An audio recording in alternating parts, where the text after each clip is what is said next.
한목으로 하겠습니다. 시므온과 레위는 형제요, 그들의 칼은 폭력의 도구로다. 내 호나 그들의 모의에 상관하지 말지어다. 내 영광과 그들의 집회에 참여하지 말지어다. 그들이 그들의 분노대로 사람을 죽이고 그들의 혈기대로 소의 발목 힘줄을 끊었음이로다. 그 노여움이 혹독하니 저주를 받을 것이요 분기가 맹렬하니 저주를 받을 것이라.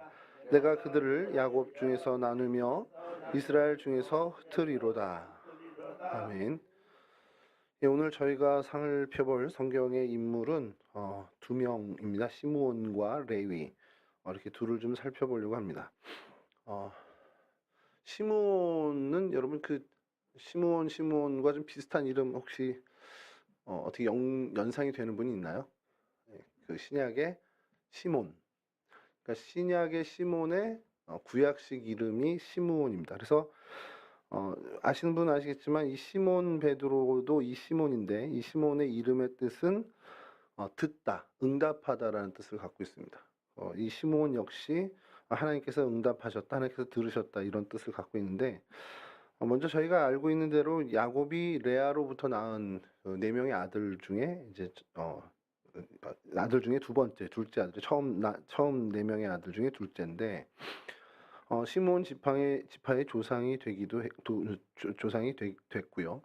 시므온 그러면 제일 먼저 야곱의 12아들 중에 이 시므온 제일 먼저 떠오르는 사건은 디나 사건 때 이제 하몰 족속 세겜의 하몰 족속에 가서 피해 복수를 한 그 사건을 저희가 제일 먼저 떠오릅니다. 그래서 오늘 같이 엮은 둘이 그때 그 사건의 주동자였던 시므온과 레위입니다. 시므온을 이렇게 좀 성경 사전이나 이렇게 돌려보면 이렇게 찾아보면 그렇게 크게 이렇게 어떤 뭐 사진 자료도 없고요. 어떤 정말 자료가 제일 빈약한 어떤 사람 중에 하나가 아닐까라는 생각이 듭니다. 당시 어떤 그 디나 사건과 혹 하나가 굳이 하나를 더 찾으자면 이제 요셉의 형들이 총리된 요셉에게 찾아갔을 때 베냐민 대신에 인질로 이렇게 놓고 온 그 사건에 이제 시므온이 등장할 뿐 시므온에 대해서는 그다지 큰 어떤 기록들이 없고요. 좀 서글픈 얘기일 수 있는데 시므온 지파에 대해서도 그렇게 크게 성경에서 비중 있게 다루지 않고 있다라는 것을 저희가 좀 발견하게 됩니다. 그리고 이따가도 말씀드리겠지만 애굽에서 나올 때 인구와 또 이제 중간에 한번 인구 계수를 할 때 끝자락에 가서 광야 생활 끝에 가서 계수할 때 인구 차이도 가장 어떻게 보면은 크게 나타나는 지파가 이 시므온 지파가 됩니다. 팔레스틴 땅에 이제 입성을 해서 땅을 기업으로 받을 때에 시므온 지파의 위치 여러분 혹시 이렇게 좀 들어본 기억 있으세요? 시므온 지파의 위치는 그냥 유다 지파 안에 있습니다. 유다 지파 안에 한 이렇게 부분인데 그러다 보니까 이 유다 지파 안에 그냥 자연스럽게 흡수가 되고요. 북왕조 남왕국 이렇게 북이스라엘과 남유다가 나뉘어질 때 역시 뭐 이렇게 우리가 그냥 흔히 할 때 아래쪽은 유다 지파와 베냐민 지파 이렇게 위에는 이제 나머지 이스라엘 지파 이렇게 얘기를 하는데 실제로 시므온 지파 같은 경우는 유다 지파에 속해서 흡수돼 가지고요. 그 나눠질 때쯤에는 뭐 지파로서의 어떤 명맥을 유지하지 못하는 그런 좀 서글픈 그런 모습을 가진 지파입니다. 히스기야 시대에 잠깐 이제 언급이 됩니다. 후손의 일부가 마온 지역에 정착한 그런 어떤 모습이 역대상 4장에 조금 나오고요. 그렇게 좀 어떻게 보면 12아들 그리고 12지파 총 이제 뭐 지파 개수를 해서 13개 지파 중에 가장 어떻게 보면 뭐 언급도 별로 없고 뭐 별렇게 좀 비중 있게 다뤄지는 것도 없고 심지어 뭐 단지파보다도 어떻게 보면 좀 서글픈 서운함을 가질 만한 그런 지파입니다. 그러나 다행히도 그 에스겔 선지자가 예언하는 에스겔 48장이나 요한 사도가 인류의 마지막 날을 본 계시록에서 이들의 어떤 회복에 대해서 예언이 돼 있다라는 것이 사실은 좀 어떻게 보면 희망적인 부분이라는 거죠. 시므온 뭐 영어로 하면 뭐 사이먼 이렇게 되겠는데 이 시므온 하나님께 들으셨다라는 것 이런 어떤 사전적인 어떤 내용들을 저희가 살펴보게 되고요. 레위 역시 이렇게 성경 사전이나 주석을 좀 찾아보면 어 똑같죠. 똑같은 예언을 받은 겁니다. 야곱으로부터 똑같은 예언을 받았는데 시므온과 비교하면 레위는 그 사람 자체도 그렇지만 레위 지파는 뭐 비교할 수 없을 정도로 모든 성경에 어떻게 보면 거의 주인공급으로 등장을 하게 됩니다. 레아를 통해 낳은 셋째 아들이고요. 남편의 사랑을 받지 못한 레아가 이제 이 아들을 낳음으로써 이제 남편과 나는 이제 연합이 되겠구나라는 굉장히 큰 귀한 꿈을 꾸게 돼서 그 이름을 연합이라는 레위라는 이름을 짓게 됩니다. 뭐 디나 사건 때 형 시몬과 함께 어떻게 보면 그 피해 복수의 사건의 주동자가 되게 되죠. 그 일로 인해서 아버지의 어떻게 보면 눈밖에 났다라고 저희가 좀 설명할 수밖에 없는 게 야곱이 이제 죽으면서 하나하나 아들들을 축복하며 예언을 하고 기도를 하는데 오늘 표현에도 그렇지만 저주를 받을 것이요라는 표현을 합니다. 5절 7절 말씀에 그 노여움이 혹독하니 저주를 받을 것이요. 얼마나 맺힌 게 많으면 죽을 때 이 아들 둘을 향해서 저주의 이런 이야기를 할까라고 할 정도로 그 사건이 야곱에게는 어마어마한 사건이라는 겁니다. 그 좀 이따 좀 살펴보려고 하는데요. 왜 그 사건이 그토록 야곱에게 이렇게 죽는 날까지 눈을 감는 그날까지 한이 되는 사건이 저주를 할 정도의 한이 되는 그런 사건이 됐을까? 그런 상황이나 정황을 좀 살펴보면 우리도 이해는 할 수 있는 부분이긴 합니다. 그래도 그렇지 어떻게 이렇게 저주까지 하나 이런 싶을 정도의 우리 정서랑은 좀 안 맞죠. 근데 그 아버지의 그 예언이 특별히 이제 그 저주의 예언이 뭐였냐면 온 땅에 흩어져 살게 될 것이라는 저주입니다. 시므온도 온 땅에 흩어지게 돼서 유다 지파에 흡수되고 레위 족속도 어떻게 보면 땅을 분깃으로 받지 못하잖아요. 그래서 흩어지게 됩니다. 근데 이 흩어진 두 똑같이 양상은 흩어졌지만 시므온과 레위의 흩어짐은 전혀 다른 질적으로 다른 흩어짐이라는 것을 우리가 오늘 좀 살펴보려고 합니다. 자, 근데 여기서 좀 제가 좀 여러분들과 생각을 말씀 나누는 이 인물들을 살펴보기 전에 좀 얘기를 나누고 싶은 것이 여러 이제 가나안 입성을 하면서 여러 지파들이 땅을 차지하잖아요. 기업으로 받는데 성경에서는 그걸 특별히 분깃이라고 표현을 합니다. 뭐 어느 지파는 분깃을 어디에 받고 이렇게 다 받는데 레위 지파를 얘기하면서 하나님이 레위 지파의 분깃은 나다 이러시는 거예요. 그러니까 뭐 유다 갈렙 그 집안부터 해가지고 너희의 분깃은 헤브론 땅이야 이렇게 여호수아를 통해서 땅을 분배할 때 너희 기업 너희 분깃은 이 땅 여기서부터 여기까지 이렇게 얘기를 해주잖아요. 근데 레위 지파를 이야기할 때 하나님은 니네 지파의 분깃은 나다. 나 여호와다. 이렇게 얘기를 합니다. 그러니까 레위 지파의 기업은 하나님이 되죠. 자, 이건 뭐냐면은 우리가 잘 알겠지만 이 제사장 직분을 이 레위 지파가 계속 이어가고 그러니까 땅을 기업으로 받는 것이 아니라 하나님을 기업으로 받아서 제사에 있는 모든 재물을 통해서 그들이 소득을 얻게 된다라는 거죠. 그게 이제 레위 지파 우리가 흔히 알고 있는 레위 지파의 분깃입니다. 그럼 하나님 입장에서는 레위 지파를 이렇게 하나님의 것으로 삼을 때 뭘 근거로 하냐라는 겁니다. 이건 뭐 여러분 잘 아시겠지만 모든 첫째, 모든 맞이, 그러니까 초태생, 이 모든 초태생은 여호와 하나님의 겁니다. 그러니까 유다 지파의 어느 집에서 아들을 낳았는데 첫째, 뭐 저기 단 지파에서 누가 아들을 낳았는데 그 첫째, 이게 다 하나님 거예요. 그 초태생들은. 오늘날로 치면은 저희 형이 하나님 거고 저는 이제 그러니까 동생들은 다 너무 괜찮아. 다 형들은 다 하나님 거야. 이렇게 돼야 되는데 그럼 모든 이스라엘 집의 맞이들은 이제 없는 거잖아요. 그 가계를 이을 수가 없게 되는 거잖아요.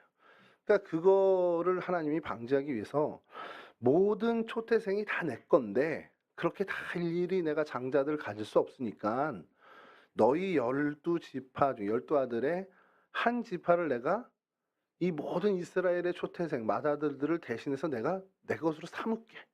이렇게 한 게 레위 지파가 된 겁니다. 민수기 8장 14절에서 16절에 이 부분이 나오는데 요건 제가 좀 잠깐 읽어드리겠습니다. 너는 이같이 이스라엘 자손 중에서 레위인을 구별하라. 그리하면 그들이 내게 속할 것이라. 네가 그들을 정결하게 하여 요제로 드린 후에 그들이 회막에 들어가서 봉사할 것이니라. 그들은 이스라엘 자손 중에서 내게 온전히 드림바된 자라. 이스라엘 자손 중 모든 초태생 곧 모든 처음 태어난 자 대신 내가 그들을 취하였나니. 이게 무슨 말씀인지 알겠죠? 그러니까 모든 초태생을 대신해서 내가 이 지파를 내 걸로 삼을게. 그러니까 이게 하나님은 내 걸로 삼았지만 또 하나님이 그들에게 니네 기업은 니네 분깃은 나야. 이렇게 한 게 레위입니다. 이게 굉장히 어떻게 보면 큰 축복이고요. 인간적인 시점으로 본다면 쟤네들은 세상에서 누릴 게 하나도 없네. 이렇게 될 수 있다라는 겁니다. 땅이 없잖아요, 여러분. 뭐 거할 땅이 없어서 다 흩어집니다. 지도를 제가 좀 보여드리고 싶었는데 이게 아무리 이렇게 해도 이게 안 나와서 나중에 좀 이거는 뭐 유인물로 드리고. 그러니까 이스라엘 전역으로 48개 성읍을 받아요. 그중에 이제 도피성도 포함되어 있는데 그 성읍이 이제 레위인들 건데 모여 살지부터 다 흩어진 겁니다. 야곱의 저주, 뭐 그 야곱의 마지막 기도처럼 흩어지게 되죠. 그런데 어쨌든 그 흩어진 것이 기업이 없지만 하나님의 것이 되고 하나님도 그들의 것이 된, 이런 어떻게 보면 굉장히 의미 있는 지파가 된단 말이죠. 근데 여기서 여러분 질문이 생겨날 거예요. 아니 야곱의 아들이 그렇게 많은데 뭐 요셉이 둘로 나눠서 에브라임 므낫세로 나눠졌다 해도 13명이나 있는데 그 중에 왜 레위지? 이 생각 해보신 적 없나요? 제 신학교 때부터 제일 궁금했던 게 뭐예요? 그냥 태어난 순서대로 해도 루벤이 있을 거고, 근데 뭐 루벤은 이제 우리 다음 주에 살펴보겠지만 루벤은 아주 혁혁하고 드러난 그 아버지 야곱이 볼 때 엄청난 잘못을 했단 말이에요. 그러니까 아니죠. 그 하나님 보시기에도 아니고. 루벤은 아니면 나머지 그 아들 중에서 유다도 있고 그렇잖아요. 뭐 이렇게 잘 되는 어떤 그런 걸로만 보면 요셉도 있고, 요셉의 뭐 아들 뭐 에브라임이나 므낫세 중에 하나를 하셔도 될 텐데 왜 밑도 끝도 없이 이 레위일까? 어릴 때 그냥 생각은 이름 자체가 연합이잖아, 이런 생각으로 하나님과 사람의 연합 뭐 이런 생각을 했어요. 말도 안 되는 거죠. 이게 제 혼자 상상인데. 여러분 왜 레위일까라는 생각 해보신 적 없나요? 왜 하필이면 레위야? 그 성경을 뒤져보면 이래서 레위야라고 하는 건 없지만 하나님이 좀 그래도 명백하게 어느 정도 좀 우리가 이래서 레위구나라고 할 수 있게끔 하나님이 밝혀주시는 것이 있습니다. 이것도 그냥 제가 좀 읽어드릴게요. 출애굽기 32장의 내용인데요. 25절부터 이렇게 이야기했는데 이게 배경이 뭐냐면 금송아지 사건 이후에요. 바로 직후에 모세가 본즉 백성이 방자하니 이는 아론이 그들을 방자하게 하여 원수에게 조롱거리가 되게 하였습니다. 이에 모세가 진 문에 서서 이르되 누구든지 여호와의 편에 있는 자는 내게로 나아오라 하매 레위 자손이 다 모여 그에게로 가는지라. 모세가 그들에게 이르되 이스라엘의 하나님 여호와께서 이렇게 말씀하시기를 너희는 각각 허리에 칼을 차고 진 이문에서 저문까지 왕래하며 각 사람의 그 형제를 각 사람이 자기의 친구를 각 사람이 자기의 이웃을 죽이라 하셨느니라. 레위 자손이 모세의 말대로 행하매 이날에 백성 중에 3,000명 가량이 죽임을 당하니라. 모세가 이르되 각 사람이 자기의 아들과 자기의 형제를 쳤으니 오늘 여호와께 헌신하게 되었느니라. 그가 오늘 너희에게 복을 내리시리라. 자, 금송아지 사건이 벌어지고 모세가 이 사건으로 인해서 하나님의 뜻을 전하는데 야 이제 여기서 모르겠다. 이제 하나님 편에 설 자들은 나와라. 그러면서 이제 모세 쪽으로 오라고 했을 때에 레위 지파만 갑니다. 그리고 온 진을 다니면서 금송아지 숭배에 관련된 자들을 3,000명가량 도륙이란 표현도 그렇고 학살을 하게 되죠. 그리고 그것이 이제 하나님의 진노를 대신하게 된 거라는 겁니다. 자, 누구든지 여호와의 편에 있는 자는 다 내게로 나아오라 하매 레위 자손이 다 모여 그에게 가는지라. 이거 성경학자들의 주석을 보면요, 뭐 주석을 볼 것도 없습니다. 내용을 앞뒤 쭉 읽어보면 레위 지파만 이 금송아지 사건에서 어떻게 보면 우상 숭배를 하지 않은 지파로 나옵니다. 여러분 이게 굉장히 큰 핵심이 돼요. 왜 그러냐? 하나님의 어떤 그 거룩한 제사를 담당하는 성결한 사람, 어떤 그 역할을 해야 되는데 우상 숭배에 있어서 어쨌든 어떻게 보면은 더럽혀지지 않은 지파를 하나님이 고른 그 지파가 레위 지파였다라는 겁니다.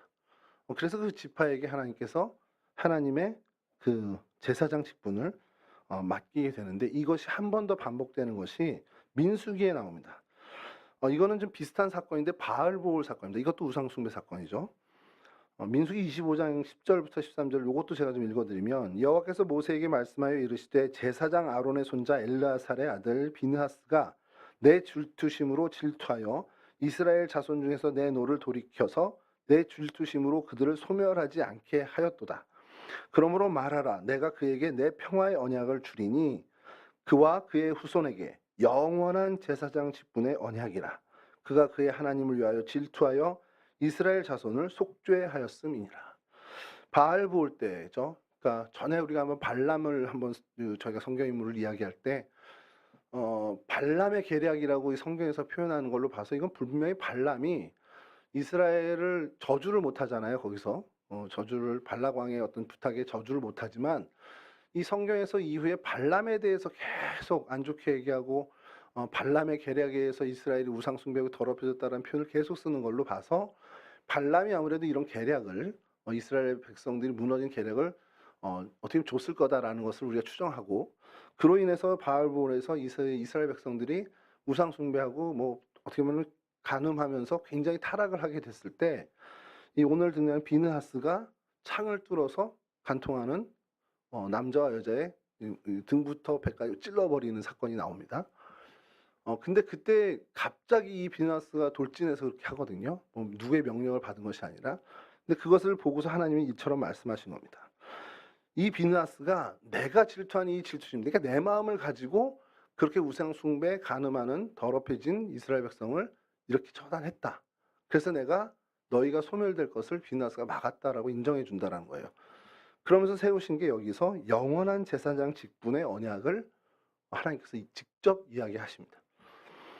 그러니까 금송아지 사건이나 바알볼 사건을 통해서 하나님께서 이 레위 지파를 어떻게 보면은 하나님의 초태생을 대신한 모든 하나님의 분깃으로 삼고 그들에겐 하나님 자신이 분깃이 되어줬다라는 것을 이렇게 다 분리되어 있지만 저희가 살펴보면, 아 그래, 밑도 끝도 없이 셋째가 된 게 아니라 이러한 어떤 모든 것들을 하나님이 보시고 레위 지파를 가장 적절하게 여기셨구나라는 것을 저희가 보게 된다는 것이죠.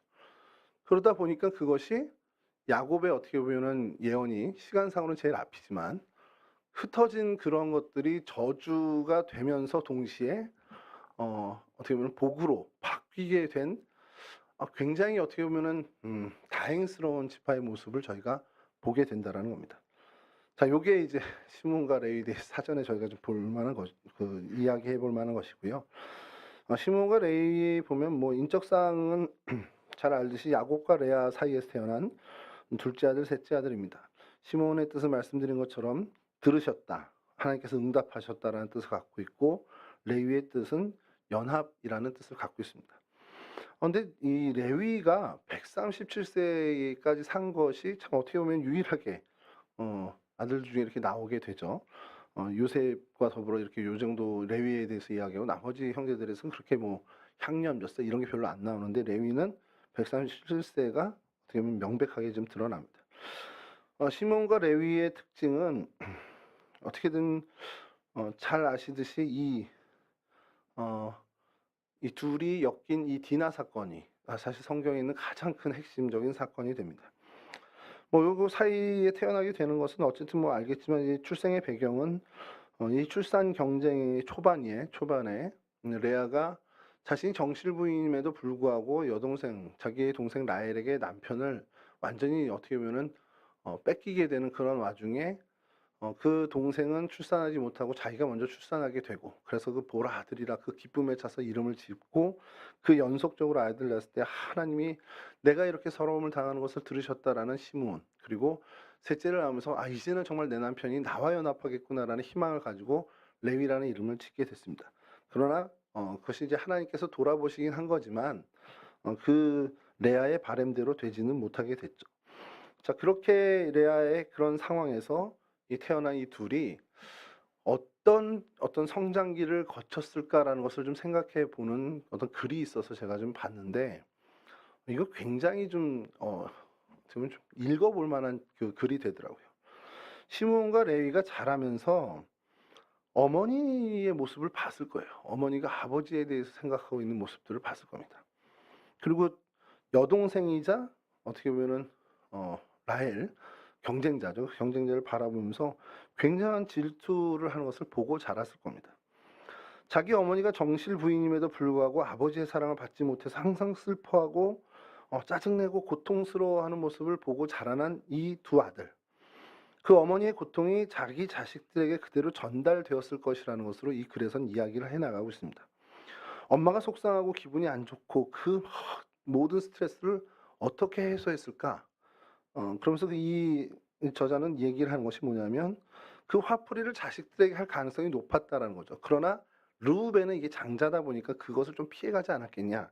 그러면 결국 그 다음이 되는 시므온과 레위에게 그 많은 스트레스가 전달되었을 것이라는 것을 좀 가정을 하는 겁니다. 그러니까 어머니의 불평, 불만, 분노, 시기, 질투 이런 것들을 그대로 받으면서 자라난 아들들이 시므온과 레위일 것이다라는 거예요. 그러니까 이들은 어머니의 그 스트레스를 고스란히 자신들이 받으면서 안에 내적으로 무엇이 쌓여져 가냐? 아버지에 대한 적대감이 어떻게 보면 그 안에서 쌓아가지게 되었다라는 것이죠. 그래서 그 시므온과 레위는 그 마음 가운데 심리적으로 굉장히 분노가 어떻게 보면은 계속해서 그 안에 생성되고 분노가 끓어오르는 그러한 성향의 사람들로 자라났을 거라는 겁니다. 그러니까 시므온과 레위의 특징이 뭐냐 그러면 분노가 있고 혈기가 왕성한, 그러니까 이제 뭔가 안에 분이 차 있는 그 사람들이었을 거라는 것이죠.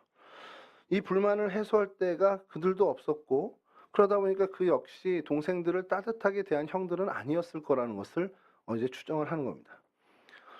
그래서 이들은 어쨌든 분노와 혈기가 가득한 사람들이었고, 그리고 그것을 아주 잘 보여주는 사건이 바로 그 디나의 피해 복수 사건이었다라고 책은 이야기하고 있죠. 그 성경학자의 책을 보면서 야 이건 그래 일리 있다 이런 생각이 좀 드는 겁니다. 그 사건을 좀 잠깐 좀 설명해 드리면, 왜 이 사건이 야곱에게 있어서 이렇게 죽는 날까지, 눈을 감는 날까지 아들들에게 저주를 할 정도로 한이 되는 사건이 됐냐, 그 막중한 사건이 됐냐라는 것을 좀 설명을 드리면, 이제 그러니까 그 형을 피해서 바다나람으로 갔다가 거기서 이제 뭐 다 모든 사건들을 겪고 우여곡절을 겪고 다시 이제 돌아와야 되는데, 돌아는 와야 되는데 걸림돌이 있죠. 그게 형 에서입니다. 형 에서가 어떻게든 이 야곱을 죽일 거라는 생각에 뭐 별짓 다 하잖아요. 뭐 때로 나누고 뭐 다 강 건너고, 결국 마지막에 자기 혼자 남아서 그 분이엘 사건을 경험하면서 이제 우리 주일날 목사님 설교 들었듯이 절면서 이렇게, 주일이 아니고 송구영신이군요. 예. 절면서 갔을 때 형과 그 극적인 화해를 이루게 되는 그 사건을 경험하게 됩니다. 그러니까 어떻게 일생일대에 야곱에게 가장 어려운 사건, 그때까지는 형을 다시 대면하는 일이었을 겁니다.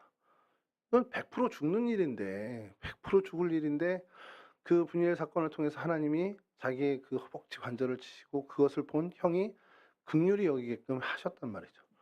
자, 그거를 경험하고 어제 세겜 땅에 머물렀는데, 그럼 이제는 좀 평탄하게 가야 되잖아요. 근데 그 디나, 레아를 통해서 낳은 딸인데, 이 디나가 그 동네에 놀러 나갔다가 이 세겜 땅 하몬을 추장의 아들 세겜에게 어떻게 보면은 몹쓸 짓을 당하고 돌아오게 됩니다. 자, 그런데 어떻게 보면 다행인 것이, 그들이 와서 이 추장의 세겜이 와서 결혼을 하자. 이 하몰이 우리 집안과 야곱의 집안, 당신의 가문이 같이 결혼해서 좋은 관계를 맺고 살자라고, 어떻게 보면 자신들의 잘못에 대한 굉장한 대가를 어떻게 보면 좀 풀 수 있는 방법을 가지고 왔단 말입니다. 자, 그 방법을 가지고 왔을 때 이제 할례를 받아야 된다라는 조건을 내세웠는데 그것까지도 수용했죠. 자, 이쯤 되면 야곱이 생각할 때는 그냥 평화롭게 정착할 수 있는 굉장히 좋은 기회가 됐다라고 생각했을 거예요.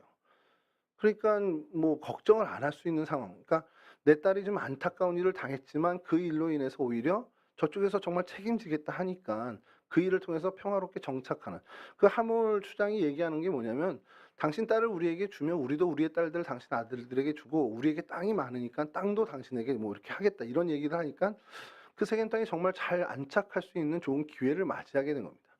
이제까지 정말 많은 우여곡절 험악한 세월을 살아왔던 야곱에게 정말 이제는 평안의 길이 열리나 보다라는 그런 생각이 들 정도의 좋은 조건들이 되었다라는 겁니다. 자, 근데 그것을 누가 망칩니까? 레위와 시므온이 아주 그냥 엎어버리죠. 엎어도 제대로 엎어버립니다. 가서 디나 사건의 어떤 당사자였던 주동자였던 아니면 그 오늘날로 좀 피의자, 용의자가 되는 여성만 처단하고 오면 될 일일 수도 있는데 어떻게 합니까? 그 족속의 모든 남자들을 다 죽이고 옵니다. 그 할례를 통해서 어떻게 꾸민 거죠. 이게 왜 무슨 이거를 이런 일을 벌이고 돌아왔을 때 아버지가 시몬과 레위에게 엄청난 얘기를 하는데 이 시몬과 레위의 반발을 보면 우리가 아까 그 성경학자가 얘기한 것 아버지에 대한 적개심과 분노가 차있던 사람들이라는 것을 얼핏 볼 수 있는 것이 그 우리 동생이 이런 일을 당했는데 가만히 있는 게 맞습니까? 그래서 아버지에게 대들잖아요. 그런 모습을 이제 보는데 이게 왜 야곱에게 큰 문제가 될까? 일전에도 한번 저희가 뭐 한번 들었거나 나눴던 얘기일 수 있는데 그 땅에 이제 새로 굴러온 돌입니다. 야곱의 집안은 굴러온 돌이면 이웃에 있는 많은 족속들이 계속해서 경계의 눈으로 볼 수밖에 없어요. 쟤네들이 어떤 족속이지?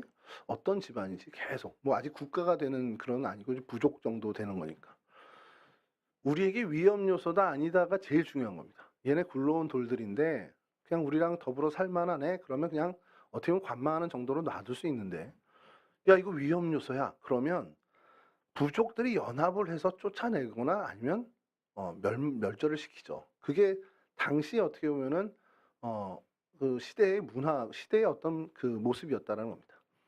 야곱은 이것을 모를 리가 없어요. 굴러온 돌을 세겜 땅에 내가 이제 정착하게 된 신흥 족속이고 사실 야곱의 족속이 그렇게 뭐 개인적으로는 어떤 부유한 그런 모습일 수 있지만 어떤 부족 국가의 어떤 부족 연맹 정도로 본다면 아주 그렇게 왕성한 그런 입장은 아니었습니다. 그때까지만 해도. 자, 그런데 이 사건이 터졌으니 위험한 집안, 위험한 족속임은 만천하에 드러난 거죠. 자, 그럼 이 감의 수수는 뭐겠습니까?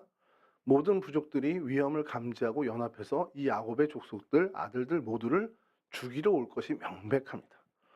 그러니 야곱에게서는 이거는 형 에서를 만나러 오던 그때 이상의 위기감을 가질 수밖에 없는 사건이 됩니다.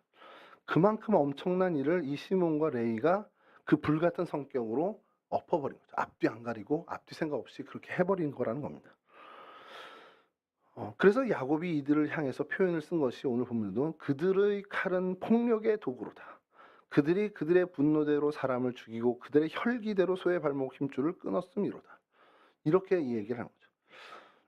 다행히 이건 뭐 나중에 우리가 뭐 야곱을 그때 다룰 때 했긴 했는데 야곱에게 있어서 이 일은 어떻게 보면 하나님의 관계에 있어서 순기능의 역할을 하긴 합니다. 그때까지 그는 그냥 그 세겜 땅에 정착해서 적당히 하나님께 예배하고 그냥 하나님과의 약속을 지켰다라고 이제 생각하고 있었는데 이 일을 계기로 그가 잊었던 하나님과의 약속을 완전하게 깨닫고 베델로 올라가서 온 장신구들을 다 버리고 온 집안 식구들 다 해서 베델로 올라가서 엘베델이라는 제단을 쌓게 되죠. 그래서 하나님과 약속했던 정말 그 원래의 약속을 지키게 되는 계기가 되긴 합니다. 이제 그것은 이제 하나님이 이런 어떤 악조건을 이제 하나님과의 관계에 좋은 기회로 삼게 해주신 하나님의 은혜고 레위와 시므온이 행한 일은 그 나름대로 분노와 혈기를 조절하지 못한 어떤 그 관점에서 또 한번 봐야 된다는 것이죠. 오늘은 또 시므온과 레위를 우리가 살피니까 그 관점에서 보는 겁니다. 분노와 혈기를 통해서 얻게 되는 것은 사실은 유익한 일을 얻는 것은 그다지 뭐 인생을 살아보신 여러분들 알겠지만 얻지 못하는 것을 저희가 잘 압니다. 우리가 우리의 분노와 혈기를 다스리지 못해서 손해를 보는 일이나 일을 망치거나 그릇되게 하는 일은 사실 우리 인생에 참 많이 일어나는 일이죠.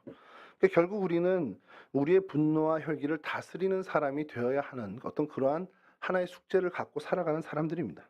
이 분노와 혈기를 그 에너지를 다른 곳으로 돌려 사용하는 지혜를 가져야 하는 것이 우리 크리스찬들이라는 것이죠. 예전에 들은 얘기인데 어느 목사님이 간증을 하는데 제법 큰 교회 목사님이었어요. 운전을 하다가 앞에 차가 갑자기 이렇게 껴들었답니다. 택시가 껴들었는데 뭐 이제 화가 치밀었나 봐요. 저도 사실 이 얘기를 그때 들으면서 그 얘기에 자유롭지 못한 사람이긴 한데 너무 화가 나 가지고 이제 신호대기에 섰을 때 이제 앞에 택시가 있으니까 다 신호대기에 섰을 때 문 열고 내려가서 그 택시를 두들겼답니다. 그러면서 이제 아니 무슨 급한 일이 있으니까 좋게 얘기했으면 참 다행일 텐데 문을 열자마자 막 그냥 육두문자 함께 막 이제 화를 쏟아냈다는 거예요. 설교니까 이 다니니까 제가 똑같이는 할 수 없지만 뭐 그냥 흔히 우리가 들을 수 있는 그런 막 했겠죠. 택시기사에게 약간 뒷모습, 빗각에서의 뒷모습을 봤으니까 누군지 모르게 막 했겠죠. 그래서 어느 정도 얘기하고 있는데 이분이 고개를 팍 숙이더니 뭐 고개를 안 들더래요. 그래서 이게 뭐가 좀 잘못됐구나라고 직감을 해서 딱 멈추니까 그래 누군지 확인했더니 자기 교회 집사님이더라는 겁니다. 전 그 얘기를 듣고는 인생 잘 살아야겠다. 큰일 나겠다. 언제 어디서 어떻게 마주칠지 모르겠다. 하필이면 거기서 어떻게 자기 교회 집사님을 만나요. 그래서 뭐 그다음에 뭐 같이 뭐 밥 먹으면서 뭐 사과했다고 하긴 하는데 그 목사님이 그 얘기를 하시면서 그때 이제 세미나 때 얘기하는데 일단은 화를 안 내겠다는 그런 얘기를 하실 줄 알았는데 누군지 확인하고 화를 내신다고 그러더라고요. 그다음부터는. 지혜롭다. 근데 이제 저희는 한 걸음 더 나가서 물어봐야죠. 뭐 혹시 급하신 일이 있었습니까? 아니면 제가 뭐 선생님한테 잘못한 게 있나요? 라고 먼저 물어보면은 좋을 것 같아서. 저도 예전에 그 이야기를 들은 이후에 고대 저희 지금 공사하는데 앞으로 확 하나가 껴들어 가지고 제가 한참 이제 앞으로 간 다음에 이제 여쭤봤어요. 그랬더니 아저씨 제가 뭐 혹시 실수한 거 있나요? 그랬더니 미안하다고. 그렇게 얘기하니까 그분도 그러더라고요. 내가 급하게 차선 변경하는데 비상등 켜는 걸 깜빡했다고 이제 그 얘기해서 예 알겠습니다. 조심운전하시라고 이렇게 헤어진 적이 있는데 그 얘기를 저도 안 들었으면 바로 욕을 했을 것 같아요. 내려 가지고. 어쨌든 크리스찬들에게 이 분노와 혈기를 조절하는 것은 굉장히 중요하다라는 것. 뭐 이 얘기를 하시면 뭐 저를 잘 아시는 분들은 "아유 강호준 목사 당신이나 좀 잘하지." 얘기하실 거예요. 왜냐면 우리 태아바홀 건축할 때 제가 이 주변 분들하고 많이 싸웠거든요. 어 우리 소장님이 안 해 주시더라고요. 김대곤 소장님이 좀 대신 싸워 줄 줄 알았는데 안 싸워 주더라고요. 그래서 제가 가 가지고 막 "이거 이렇지 않습니까?" 그러고 막 한 두 차례 정도 이렇게 좀 언성을 높인 적이 있는데 그분들이 이제 저를 알죠. "아유 저기 부목사 성질 더러워." 뭐 이렇게 동성교회에서 부목사는 성질 더럽다가 이제 다 뭐 퍼졌을지 모르겠는데 여하튼 그것이 우리에게 득이 되는 것보다는 실이 되는 게 많다라는 걸 우리는 항상 생각해야 된다라는 것이고 그래서 잠언에서도 계속해서 그 얘기하죠. 잠언 16장 32절이 제가 굉장히 좋아하는 말씀인데 좀 읽어드리면 노하기를 더디하는 자는 용사보다 낫고 자기의 마음을 다스린 자는 성을 빼앗는 자보다 나으니라. 용사나 성을 차지하는 사람보다 나은 사람은 스스로를 조절할 수 있는 사람이라는 거. 그것을 우리가 이 시므온과 레위를 보면서 좀 얻어야 할 교훈, 중대한 교훈 중에 하나라는 겁니다. 자, 그리고 또 오늘 살펴볼 것은 이제 시므온에게 해당되는 건 레위에게 해당되는 것인데 아버지의 이 저주가 임했단 말이에요. 흩어질 것이다. 이스라엘 중에서 뿔뿔이 흩어질 것이다. 이게 사실은 당시의 그 족속들 어떤 부족 연맹의 어떤 그런 상황에서 우리 족속 지파들이 흩어지게 된다라는 것은 사실은 그냥 없어진다는 얘기거든요. 그러면 시몬 지파처럼 진짜 어느 정도 이렇게 가다 흡수돼 버려서 없어지는 유야무야 없어지는 그런 것이 뭐 그게 뭐가 나빠 이렇게 얘기하면 할 말이 없겠지만 족속 입장에서 볼 때는 사실 이거는 뭐 그냥 끝나는 종말을 얘기하는 거니까 좋지 않은데 그러한 저주받은 그것들을 레위는 정말 역전을 시킨다는 겁니다. 그것이 저희가 좀 깨달아야 되는 교훈인데 여하튼 이들의 아버지의 저주를 받은 자들 말씀드린 것처럼 그 디나 사건을 통해서 어마어마한 위기감을 놓였고 그것이 이 야곱에게 있어서는 정말 엄청난 정말 죽을 만큼 힘든 일이 되었고 그것이 한참의 시간이 지난 후에도 지워지지 않을 정도로 그 마음에 큰 상처가 되었습니다. 자, 그것을 가지고 결국 죽는 그날 그것을 뭐 화풀이를 한 건지 모르겠지만 시므온과 레위에게 오늘 표현대로 본문의 표현대로 저주를 하게 되죠. 자, 그러자 시므온의 결국은 어떻게 됐냐? 처음에 말씀드린 것처럼 시므온 지파가 출애굽 이후에 인원을 계수할 때 59,300명이었습니다. 자, 그런데 두 번째 계수할 때 22,000명으로 성경에선 등장하죠. 절반 이상 줄어드는 숫자가 돼요. 이게 뭐 우연이야, 뭐 그렇지, 야곱 저주 때문에 그러겠어, 이렇게 얘기할 수 있지만 우리가 이제 성경을 읽는 관점으로 봤을 때 야곱의 어떤 이 저주가 시므온에게 임했고 그것으로 인해서 시므온의 지파가 이렇게 약화돼 가고 있는 과정을 우리가 봤다라면 아까 말씀드린 것처럼 시므온이 그렇게 저주를 받게 된 원인을 찾아야 되는 거죠. 그럼 그가 분노와 혈기를 조절하지 못한 그 사건 때문이라면 우리가 이 절반 이상 줄어든 이 현상, 그리고 그 과정을 보는 중이잖아요. 그걸 보면서 우리 그럼 시므온처럼 살면 안 되겠네, 이런 생각을 해봐야 된다라는 겁니다. 그러니까 이게 그냥 단순히 줄었잖아, 뭐 그럴 수도 있고 저럴 수도 있지, 뭐 야곱의 그것 때문이겠어, 뭐 이렇게 생각할 수도 있지만 우리가 이제 성경을 하나님의 말씀, 하나님이 내게 주시는 메시지로 본다면 이렇게 줄어가는 이 시므온, 그러면 야곱의 저주가 만약에 야곱의 그 기도가 임한 거라면 그 원인은 시므온이 분노와 혈기를 조절하지 못한 것 때문이잖아. 그럼 나는 적어도 그것에서만큼은 좀 다른 삶을 선택하며 살아야 되겠구나. 성경을 읽으면서 우리가 그런 선택을 해야 한다는 겁니다.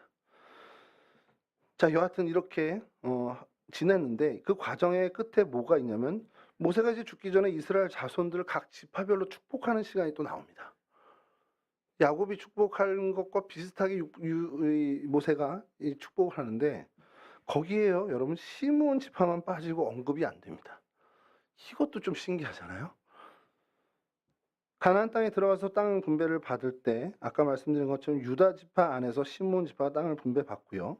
세월이 지나면서 시므온 지파는 유다 지파에게 그냥 흡수되는 그러한 모습을 보입니다. 그래서 북이스라엘과 남유다로 나눠질 때 시므온 지파는 그냥 유다 지파에 흡수된 채로 나눠지는 것을 우리가 보게 되죠. 그냥 정말 그렇게 흩어지게 됐다라는 것. 그것이 분노와 혈기를 조절하지 못한 성정에서 출발됐다라는 걸 우리는 보게 된다라는 겁니다. 자, 시므온의 결국은 그랬고요. 레위의 결국은 똑같은 모양, 겉으로 보면 똑같은 모습인데 결이 좀 달랐다는 거. 레위도 흩어진 지파가 됐습니다. 레위 지파는 땅을 분기수로 받지 못하게 된 거, 아주 명백하게 못하게 됐죠. 가나안 땅에 들어갔을 때 각 지파에 흩어져 살아서 제사장 직분을 감당하게 됐습니다. 굉장히 좋은 어떻게 보면 역할을 하는 거지만 역시나 이 땅의 이 세상의 관점으로 본다면 기업이 하나도 없는 지파가 된 건 맞습니다. 어떤 한 지역을 분배받은 것이 아니라 이스라엘 그 11지파에 흩어져서 어떻게 보면은 한 성읍씩 뭐 한 지파당 아마 3성읍이나 4성읍 정도인데 그 성읍에서 그냥 이렇게 명맥을 유지하면서 사는 그런 흩어진 지파가 됩니다. 자, 근데 이 레위는 흩어졌음에도 불구하고 흩어짐의 이 저주가 축복으로 바뀌게 됐다라는 거죠. 아까 말씀드린 것처럼 왜 그렇게 됐냐? 분노와 혈기를 조절하지 못해서 이렇게 흩어지는 어떻게 보면 저주를 받게 된 지파이지만 그들은 고비고비 때마다 광야의 금송아지 사건이나 부올세바 사건이나 그런 어떤 중대한 사건 있을 때마다 그들은 각성을 했는지 모르지만 그 조상 레위의 어떤 모습을 반면교사로 삼아서 그런지 모르지만 정말 바른 하나님의 편에 서는 데에 탁월함을 가지게 됐다는 겁니다. 아까 그 말씀드린 출애굽 32장 26절 요거는 좀 한번 띄워줘 보시죠. 이에 모세가 진문에 서서 이르되 누구든지 여호와의 편에 있는 자는 내게로 나아오라 하매, 여기가 중요하죠. 레위 자손이 다 모여 그에게로 가는지라. 저주받고 이제 흩어져야 될 운명의 지파인데 이 사건 때 하나님의 편에 서는데 어쨌든 간 유일한 지파로 서게 된다는 겁니다. 레위가 야곱 저주 이후에 어떻게 살았는지는 레위 자체로는 잘 모르겠습니다. 뭐 어디 나오지 않지만. 근데 하나님은 레위 지파를 통해서 이 제사장 직분을 감당하게 하셨는데 그 이유가 여기서부터 출발했다는 겁니다. 하나님의 편에 선 것으로부터. 분노와 혈기를 조절하지 못해서 어떻게 보면 흩어지는 운명을 가질 수밖에 없었지만 그 와중에 그냥 낙망하고 그 운명대로 흩어져 살면서 유야무야 없어지는 지파로 남는 것이 아니라 다시 한번 하나님 앞에 기회를 얻고 각성하고 하나님 편에 서는데 어쨌든 최선을 다한 그 삶의 자세, 그러한 모습으로 인해서 그 지파는 이 흩어짐의 저주가 오히려 축복으로 바뀌게 되는 어떻게 보면 굉장히 멋진 모습을 보여주게 된다는 거죠. 우리가 이 인생을 살면서 실수할 수 있습니다. 우리가 정말 어떤 실수로 인해서 그것으로 인해서 우리가 좀 뭔가 곤욕을 당하고 망가지고 망쳐지는 그 결과를 얻을 수밖에 없는 그런 상황에 처할 수도 분명히 있습니다. 그런 우리 크리스찬이지만 그런 실수를 할 수 있겠죠. 우리 조절하는 모든 것들 실패로 인해서. 그러나 그 모든 상황들을 하나님 편에 서서 하나님께 매달린다면 그것은 돌이켜질 수 있는 것이 된다는 것을 우리가 이 레위를 보면서 깨달아야 한다는 것이죠. 에휴, 이미 틀렸어. 이번 생은 끝났어. 난 틀렸으니까 먼저 가. 이게 아니라, 이런 자세가 우리의 자세가 아니라, 내가 정말 지금 많은 실수가 있어서 뭔가 잘못이 있어서 지금 내 상황과 형편과 앞으로의 희망도 없어 보인다 할지라도 그러한 모든 상황과 여건을 뒤집을 수 있는 단 하나의 방법, 하나님 편에 서는 것, 하나님께 가까이 나아가는 것, 하나님을 의지하는 것, 이것이 우리에게 기회로 주어졌다라는 것을 우리가 잊지 말아야 한다는 겁니다. 오늘 시므온과 레위를 보면서 저희가 깨달아야 하는 중대한 교훈이 바로 이거라는 겁니다.